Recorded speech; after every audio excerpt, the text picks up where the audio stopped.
Hello everybody, this is Yoko's Anime Reactions, and I'm going to try to get at least a couple more of these done before I go to bed tonight. But I'm going to try and get, like I said, Ouran not done, obviously, because I'm not even halfway done editing all the videos for Ouran, because actually I am more than halfway done, because there's 26 episodes in the show, and I've gotten 14 of them done so far. So I still got 12 more to go. Anyway, this is going to be my review for Ouran High School Host Club episode 10.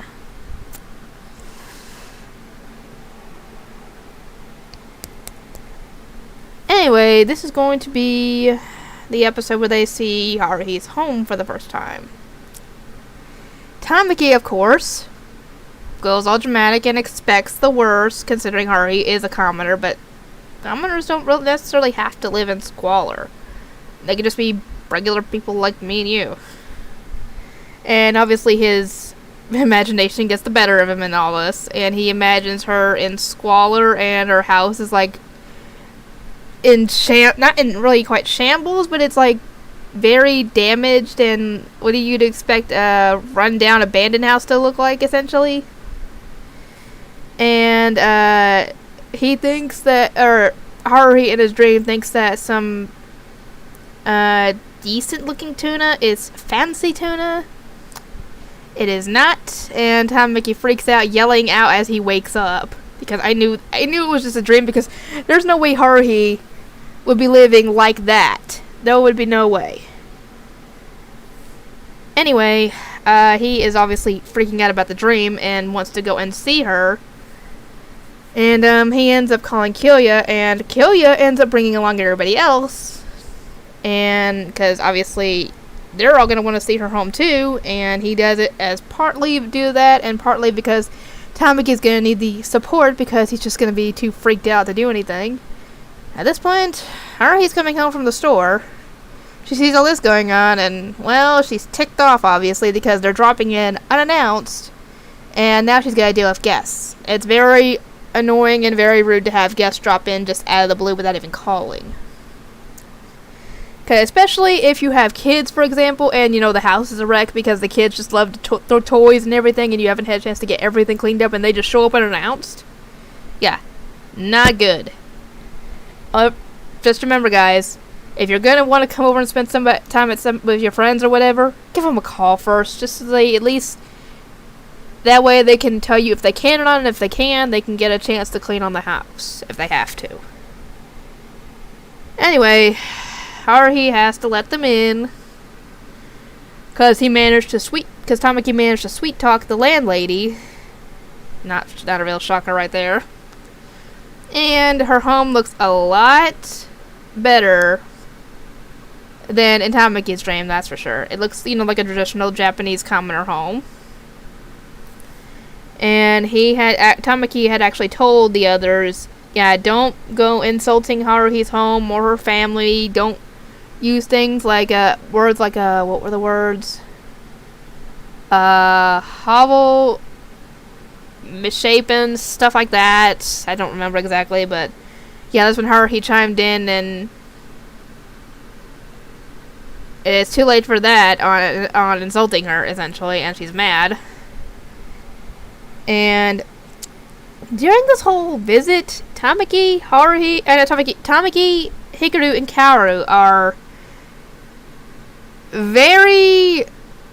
acting very weird, because they're trying not to embarrass her, and yet only way they could embarrass her is if, well, they act like how they're acting right now, and the others are just being, their usual selves, and it's just fine, and they're just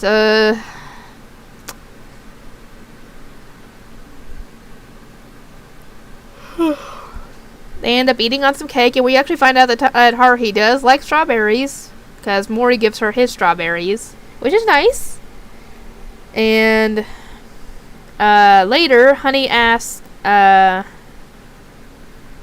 had offered to get lunch because, they're intruding, and Haruhi was going to get some sushi at a sushi place that one of her friends runs. And, Tamaki is kind of thinking back to that dream of his, and he tries to give her a little note saying that just because the package says premium doesn't mean it actually is high quality. And I'm like, you are so stupid. She's not stupid. I think she can figure that out for herself. And she actually does say that. Then again, I've seen this episode before, so... Anyway, Honey asked if she would make them some food instead of going out to get food. And Haruhi offers to, but she'd have to go to the store. And later on, when everybody's heading out to go with her, Tamaki stays behind to pay his respects to her mother. And they talk for a bit, and they try to get up and, head out. But the running gag pops up again, and Tamaki slips on a banana peel and ends up falling over onto Haruhi, by accident, obviously. And it's at that moment that, Haruhi's father, comes in the house and sees this.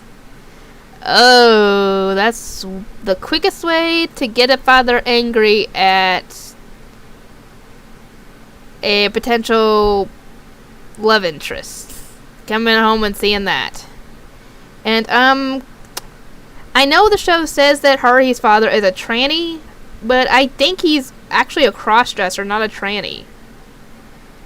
'Cause he just says in a flashback that he likes to wear women's clothing. That's not a transvestite. That is a cross-dresser. That's like a drag queen, essentially. But he's not trying to be a woman. He's trying to just dress up like a woman. He doesn't want to be a woman. But yeah, I think the anime kind of got it a little off with that information. Unless I'm wrong and they didn't explain it well in the translation or something. I don't know. But yeah, her father comes in. He walks over and just slams Tamaki off of her right into a wall. I was like, that is the definition of shotgun dadism, essentially. And yeah,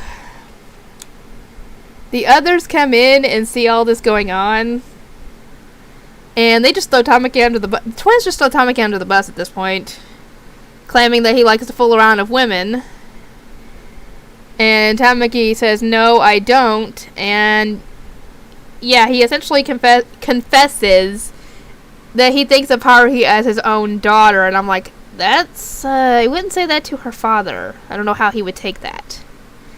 But yeah, this guy is not like Tamaki at all. Because I think it's partially because they both care about Haruhi and they're both kind of similar when it comes to their personalities. And yeah, apparently Kyoya has been keeping tabs on all this and talking with her father on the phone, which makes sense. But yeah, Haruhi's mad that her father never told her about all this. And she goes to the supermarket alone, and her father explains to them that ever since her mother died, she has been more independent and more trying to do everything, doing everything by herself. And he has had to follow her to the store sometimes, just to obviously make sure that she stays safe. And because, he wants to still keep an eye on her because, he does care about her. But, yeah. This is just funny. Anyway, I hope you guys enjoyed this reaction. I don't know who ended up unsubscribing. I lost 4 subscribers. I haven't lost all the ones I gained lately, but yeah, oh well. If you guys don't want to stay around, that's fine. Anyway, I'll see you guys next time.